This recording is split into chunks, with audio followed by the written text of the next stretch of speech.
नमस्कार, मैं हूं ये त्रिपाठी। आप देख रहे हैं हमारा खास प्रोग्राम बिग डिबेट। आज बिग डिबेट में हम उस देश की बात करेंगे, उस मुद्दे की बात करेंगे जो पूरे देश के लिए बड़ी मुद्दा हो गया, बड़ी बहस हो गई, बड़ी चर्चा हो गई है।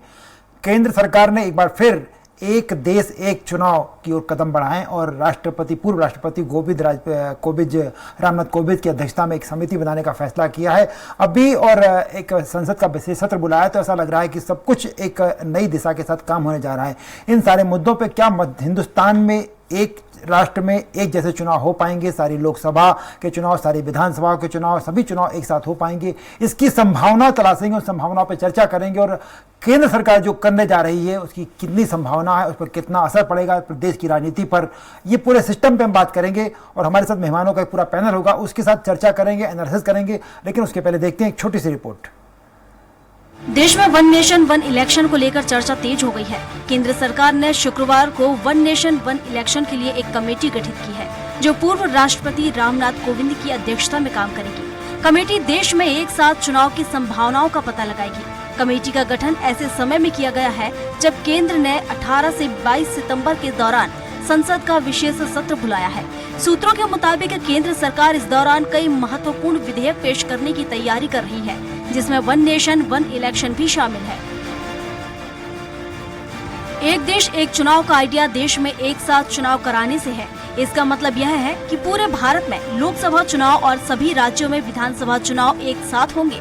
दोनों चुनावों के लिए संभवतः वोटिंग भी साथ या फिर आस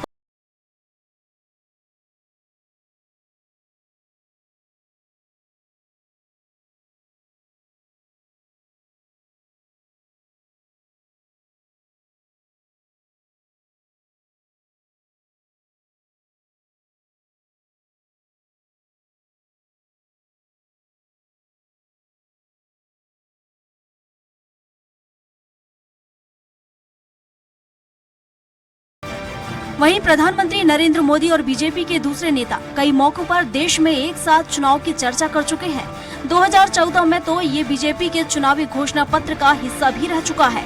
रिपोर्ट के मुताबिक बीजेपी के चुनावी घोषणा पत्र के पेज नंबर 14 में लिखा गया था, बीजेपी अपराधियों को खत्म करने के लिए चुनाव सुधार शुरू करने के लिए प्रतिबद्ध है।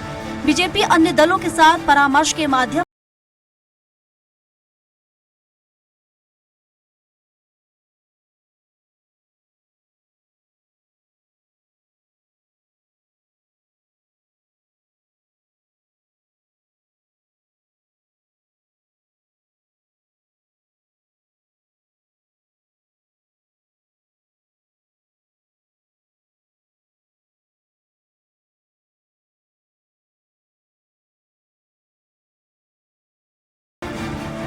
देश में एक साथ चुनाव कराए जाने के समर्थन में सबसे मजबूत तर्क अलग अलग चुनावों में खर्च होने वाली भारी भरकम राशि में कटौती करना है।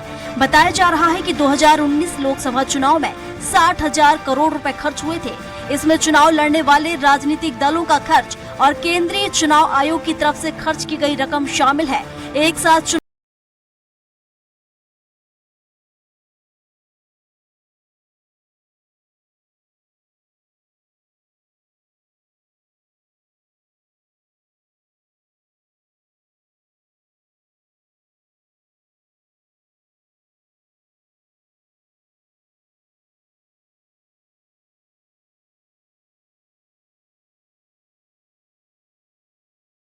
हर साल कहीं न कहीं चुनाव होते रहते हैं। चुनाव के चलते इन राज्यों में आचार संहिता लागू कर दी जाती है, जिससे उस दौरान लोक कल्याण की नई योजनाओं पर प्रतिबंध लग जाता है।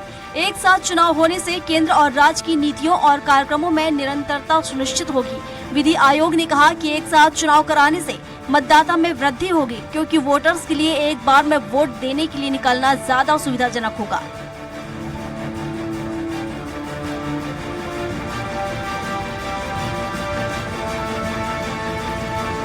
एक देश एक चुनाव के लिए आखिर क्या करना पड़ेगा? लोकसभा और राज्यसभा चुनाव एक साथ कराए जाने के लिए संवैधानिक संशोधन करना पड़ेगा। साथ ही जन प्रतिनिधित्व अधिनियम और अन्य संसदीय प्रक्रियाओं में भी संशोधन करना होगा। आइए जानते हैं इसके लिए क्या बदलाव करने होंगे।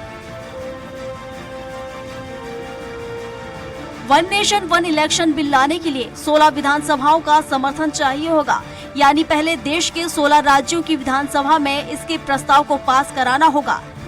दूसरा, बिल जन प्रतिनिधित्व अधिनियम 1991 के तहत ही लाया जा सकता है। इसमें बदलाव करना होगा। तीसरा, संविधान के अनुच्छेद 83, 85, 172, 174 और 356 में 2/3 बहुमत के साथ संशोधन करना होगा।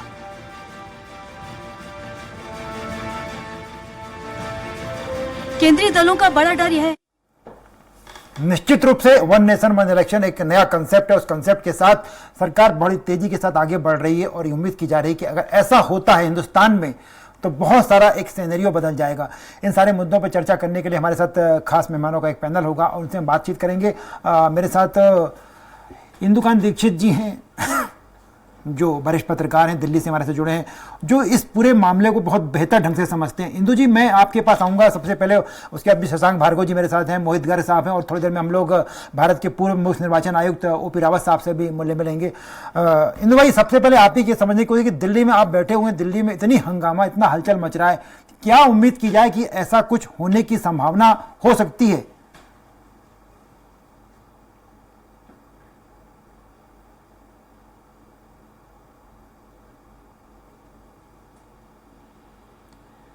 इंदुकांत जी, आपकी मेरी आवाज सुनाई पड़ रही है? देखिए, मेरा मानना है अजय जी, मेरी आवाज आ रही है? जी जी जी बिल्कुल, मेरी आवाज आ रही है अजय जी? हाँ बिल्कुल बिल्कुल आ रही है, आप प्लीज। हाँ, आपकी आवाज आ रही है, मेरी आवाज आ रही है क्या? हाँ बिल्कुल आ रही है। देखिए, मुख्य रूप से ये देश हित में मामला है जी, और इस मामले को आगे बढ़ाना चाहिए, ये मोटे तौर पे सभी राजनीतिक दल मानते हैं जी, इसमें कोई संशय नहीं है जी। अब देखने की बात यह है कि ये किस तरह से लाया जाए। आपने जो अभी कार्यक्रम में प्रारंभ में दिखाया जी कि इस चीज को, ये ऐसा संविधान संशोधन है कि जिसमें देश की आधे से अधिक विधानसभाओं से भी इसको पारित कराना होगा और साथ में संसद से भी ये संवैधानिक संशोधन पारित होना चाहिए जी। केंद्र सरकार आज की अगर चाहे जी तो इसे तत्काल प्रभाव से भी विशेष सत्र में ला करके विधेयक कर सकती है जी, लेकिन ये इतना बड़ा मुद्दा है अजय जी कि इस पे सरकार इतनी हड़बड़ी में कोई फैसला लेगी, इसकी संभावना हमें कम नजर आती है। बिल्कुल बिल्कुल, बहुत सही। हाँ, अब एक तर्क की बात जो आगे मैं कहना चाहूंगा ये है कि कई लोगों को ये संशय है कि आखिरकार अगर सरकार इसको करेगी तो जो विधानसभाएं अभी चल रही हैं, जैसे कर्नाटक में भी कुछ महीने पहले चुनाव हुआ, जहां पे अभी 2 साल 3 साल कार्यकाल बाकी है, कहीं ऐसा है जहां पे 1-2 साल की बाकी है चीजें, कहीं पे ऐसा है जहां चुनाव तुरंत होने वाले हैं, तो उनका क्या होगा?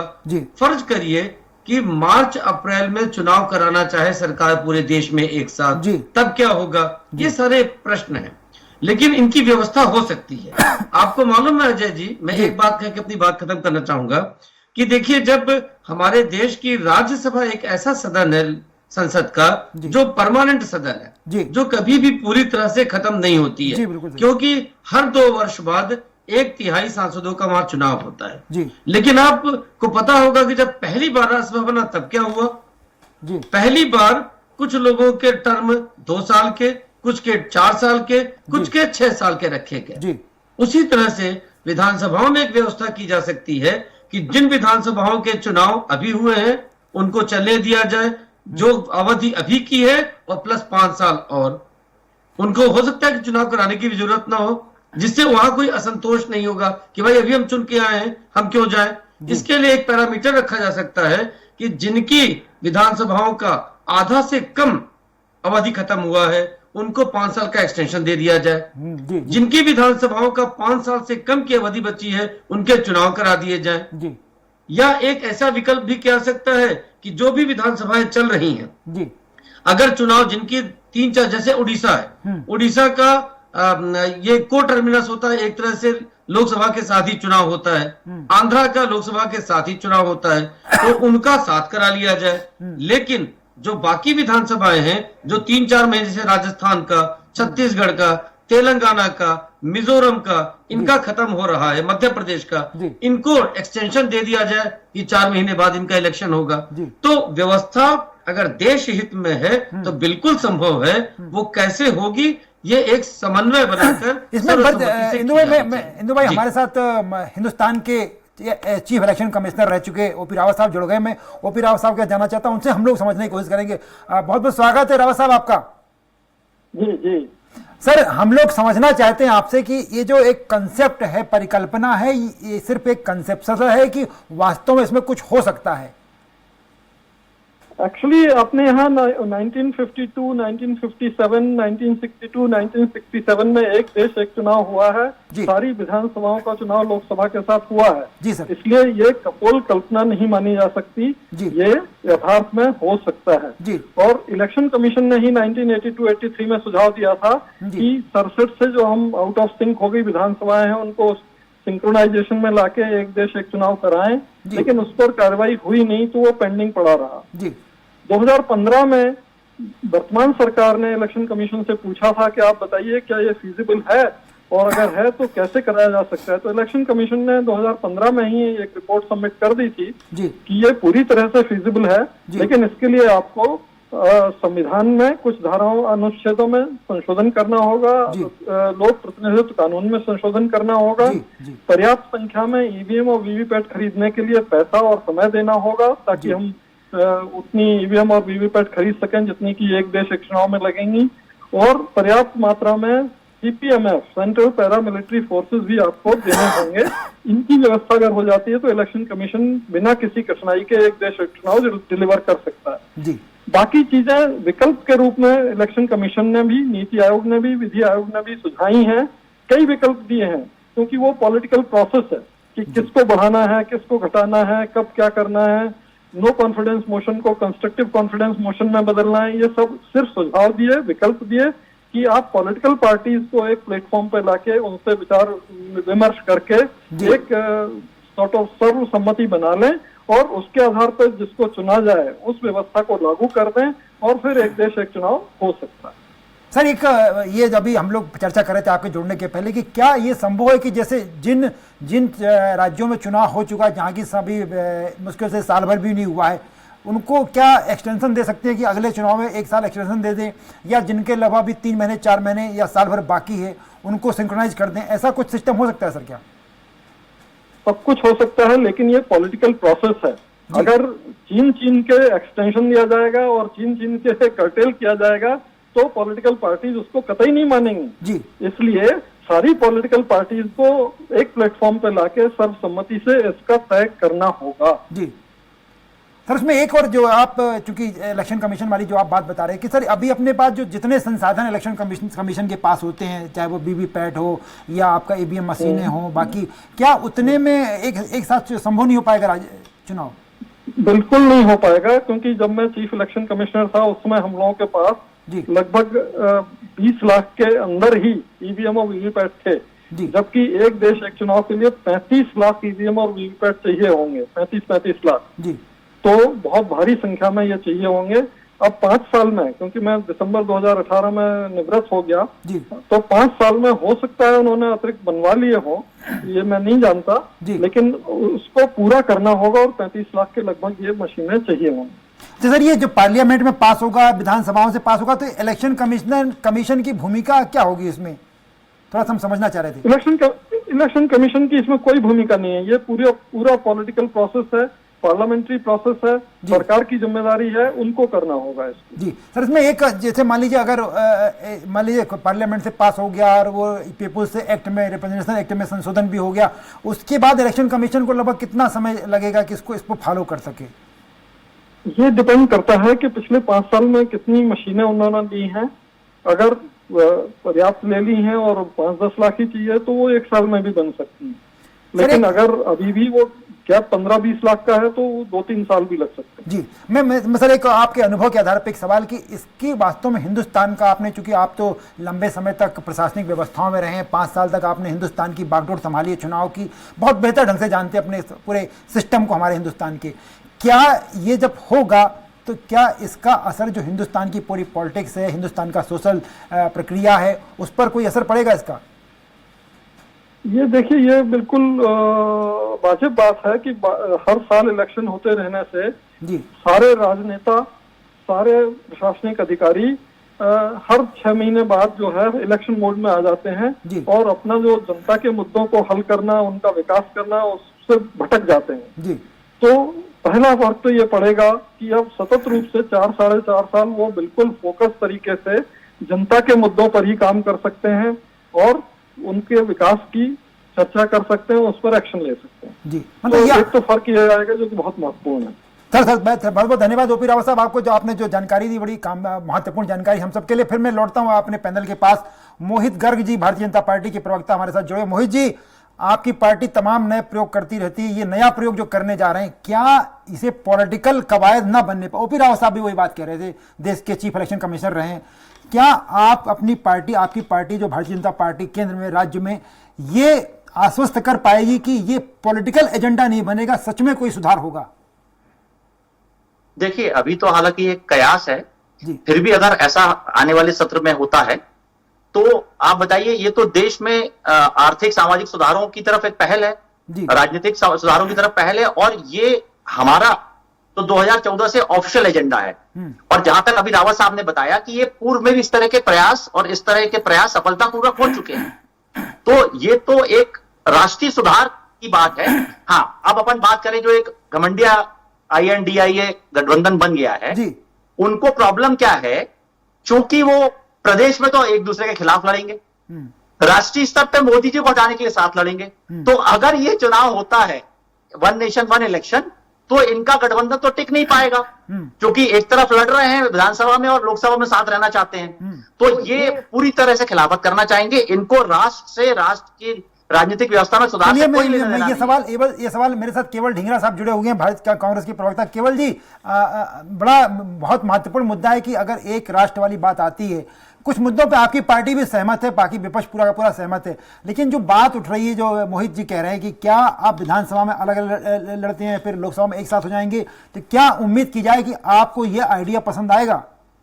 केवल जी, देखिए, 2019 में भी मोदी जी ने यही आइडिया लॉन्च करने की कोशिश करी थी जी, लेकिन जो प्रयोग करना चाहते हैं पूरे 9 साल के अंदर भाजपा ने हमारे पूरे देश को प्रयोगशाला में बदल दिया है जी। जिस तरह से नोटबंदी करी, जिस तरह से GST की इम्प्लीमेंटेशन करी, जिस तरह से कोरोना की बात करी, जिस तरह से खिलाड़ियों के साथ बात करी, जिस तरह से किसानों के साथ बात करी, जिस तरह से कई कानूनों को उल्ट पुलट करने की बात करी। अब तो एक नया कानून भी है 255 धारा का, जिसके अंदर जो जजेस हैं उनको भी 7 साल की सजा का प्रावधान के लिए तैयारी कर रहे हैं जी। मतलब क्या चाहते हैं, ये देश के लोकतंत्र को इधर से उधर, उधर से उधर क्यों भटकाना चाहते हैं, क्यों प्रयोगशाला बना रखा है जी। सवाल तो ये है, सवाल ये नहीं है कि क्या होगा और क्या नहीं होगा। देश तो तैयार बैठा है इनको इनकी जो है ना हटाने के लिए। अब क्योंकि भाजपा जा रही है और इंडिया आ रहा है, तो ये तो नॉर्मल चर्चा में आ गया, लेकिन अब ये फिर उसके बाद भी प्रयोग करना चाहते हैं। सर, मैं उस मुद्दे पर इनके पास, सर ये बड़ा लंबा मुद्दा आपने खोल दिया। मैं इंदु भाई के पास फिर आ रहा हूँ। इंदु कांति, बड़ा एक जो आप ओपी रावत साहब ने जो बताया, वो आपने जो बात की थी शुरू में कि सब कुछ संभव है, लेकिन वो जो बता रहे थे कि इतनी EVM चाहिए पड़ेंगी, इतना VVPAT चाहिए पड़ेगा, इतने संसाधन जुटाने पड़ेंगे, उसकी क्या संभावना इस सिस्टम को, चूंकि आप बेहतर समझते हैं दिल्ली में बैठ करके, कैसे हो पाएगा? देखिए अजय जी, अगर देश करना चाहे, जो रावत जी कह रहे थे,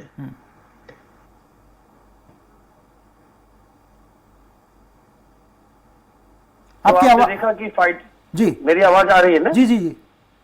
फाइटर जेट्स खरीदने की डील करने में देश को 25 से 30 साल लगे, नहीं हो पाया जी। तो अगर आप करना चाहें तो कुछ भी कर सकते हैं, न करना चाहें तो कुछ भी नहीं हो सकता है जी। अब देखिए, बड़ी बात क्या है कि जब कोविड पीरियड आया, कोविड का नाम ले रहे थे अभी ढींगरा साहब जी, उस समय क्या किसी भी हॉस्पिटल में 2-4 चुनिंदा हॉस्पिटल्स को छोड़कर ऑक्सीजन बनाने का कोई संयंत्र था क्या अजय जी? नहीं था, बिल्कुल नहीं था जी। लेकिन अगर लगा कि ये क्राइसिस है और लोगों की जान बचाने के लिए आवश्यक है, तो with in a certain time period, आपने देखा 3-4 महीनों के अंदर टेक्नोलॉजी बना करके और जिम्मेदारी दी गई तमाम साइंटिफिक इंस्टीट्यूशंस को, तो लगभग सभी बड़े राज्यों में सभी बड़े हॉस्पिटलों में स्वयं की ऑक्सीजन बनाने की छोटी छोटी सेटअप, छोटे छोटे मशीन लगा दिए गए।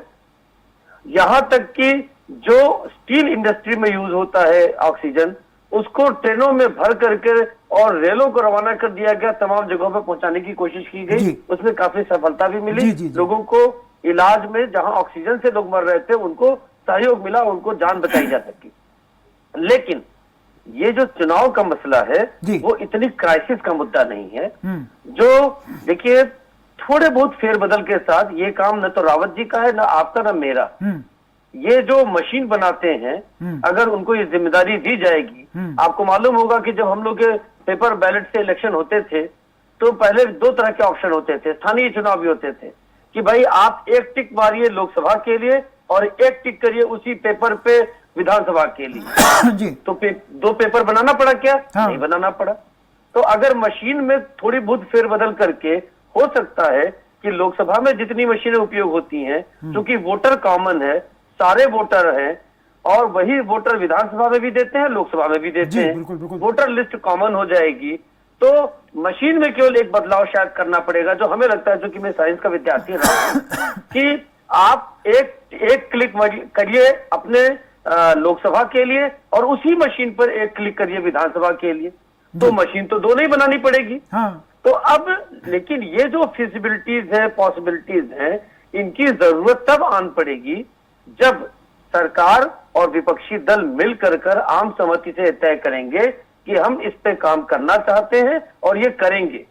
मशीन 35 लाख बनानी पड़ेगी कि 20 लाख से काम चल जाएगा, ये तो तय करेगी सरकार और पूरा सिस्टम कि कैसे इसको करना है। अच्छा, विपक्ष का बहुत दिनों से डिमांड रहा है, देखिए त्रिपाठी जी, कि चुनाव बैलेट पेपर से होना चाहिए। अगर लगता है एक बार की कि चीजें तय हो गई कि देश हित में चुनाव एक साथ कराना है, तो मशीन न कर करके बैलेट पेपर से करवाया जा सकता है। वही अधिकारी, वही चीजें, दो बैलेट पेपर दे दिए जाएंगे। लोग चाहते भी है कि बैलेट पेपर से हो, तो नथिंग इज इम्पॉसिबल। केवल देश हित में और समाज हित में क्या उचित है, उस पर एक आम सहमति बनाने। सर, मेरा एक और छोटा सा सवाल मेरे जहन में बहुत देर से आ रहा था केंद्र भाई, कि कई बार ऐसा नहीं लगता कि मोहित जी और ढींगरा जी की बात सुने या इनके बड़े नेताओं की बात सुने, यहाँ से लेकर के हाई लेवल तक, राहुल गांधी और अमित शाह तक, कई बार ऐसा लगता है कि उनको लगता है कि ये डराने के लिए कर रहे हैं। तब जो विपक्ष में बैठे इंडिया हो या कांग्रेस हो, इनको लगता है कि जो मोदी सरकार या मोहित जी की पार्टी जो कुछ कर रही है वो सब कुछ डराने के लिए कर रही है, इसलिए चीजें ठीक होने की बजाय चीजें बिखर जाती हैं, ऐसा मुझे लगता है। इंदु भाई, देखिए, इसके पीछे थोड़ी राजनीति तो दिखती भी है कई बार। बिल्कुल। देखिए, देश हित में तो ये है कि चुनाव एक साथ हो, और कोई नई बात नहीं। मोदी जी की एक बड़ी अच्छाई है, बड़ी बुद्धिमानी है, दूरदर्शी भी है कि कई बातें वो कई वर्षों पहले आने वाले समय की अपने भाषणों में कह देते हैं। अब अगर इस सत्र में जो विशेष सत्र है उसमें वन नेशन वन इलेक्शन की बात लाई जाती है, जैसा स्वयं भाजपा के प्रवक्ता मोहित जी कह रहे थे, अभी तो तय नहीं है, लेकिन अगर लाई जाती है, जैसी संभावना व्यक्त की जा रही है, तो आप देखिए अभी राज्यसभा में अपने भाषण में तमाम चीजें, स्टैंडिंग कमेटी पहले हो चुकी है 2019 से पहले, और विशेष लॉ कमीशन के सामने रिपोर्ट आ गई, उसके सामने भी मुद्दा रखा गया था। सारी चीजें हो चुकी है, बैकग्राउंड वर्क। इसीलिए उस समय समाजवादी पार्टी का और कई पार्टियों का ये मत आ गया था, नीतीश कुमार जी का भी मत आ गया था 2018 में ही, कि हम लोग तैयार हैं वन नेशन वन इलेक्शन के लिए। तो और ये देश हित में है। जी, मैं मोहित गर्ग जी, बड़ी मुद्दे की बात आई कि आप इसमें से अगर पॉलिटिक्स निकाल दें, वही बात मेरे मन में भी शंका है, वही बात इंदुकांत दीक्षित जी कह रहे हैं, और केवल ढींगरा साहब को भी लग रहा है कि आप इसमें से पॉलिटिक्स निकाल दें और वास्तव में देश में काम करें तो सब तैयार हो जाएंगे। वन नेशन वन इलेक्शन होता है तो इसमें किसी पार्टी या किसी के लिए बंधन थोड़ी है जी, तो सबके लिए सामान्य प्रक्रिया है। अभी आप 2 बार वोट देते हैं, फिर आप 1 बार वोट देंगे, तो जो शासकीय अमला है, जो बाकी प्रशासनिक तैयारियां हैं, उसमें अरबों रुपए का खर्च और समय बच जाएगा। यही तो हम कह रहे हैं। तो इसमें राजनीति कहां पर है? तो ऐसा तो है नहीं किसी पार्टी को डिबार कर दिया या किसी पार्टी को बैन कर दिया कि आप वन नेशन वन इलेक्शन में चुनाव नहीं लड़ सकते।